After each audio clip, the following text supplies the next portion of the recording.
gom blian nó am blian seo fi tríideag á fannacht beag agus fannacht fuláin agus a thucan na pínachaí. Ian Gulhan Kenson Gill agus Lord Ernest Mulla McCardia, few team Whedon Skulls, what do you mention? Tá you're na GHS agus an ra. Denim size lista to-do list called gach blian.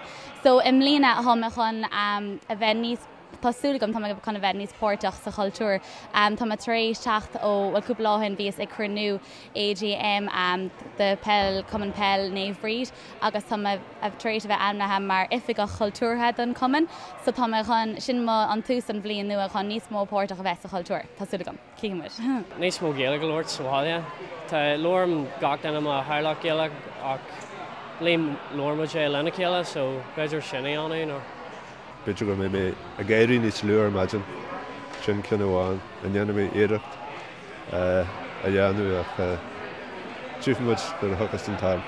Bháilm a bheith níos aclaí. Ní dhéanam aclaíachtar bí agus sílim in sa bhliain gannanna mé níhil sinna dhéanú. Cumáile sin tá mé ag ceáil agus bháilm beidir déirú isteach ar órainn uaire a bháilú le haid CD uair. Tá sin an sin agam den bhliain cumáid.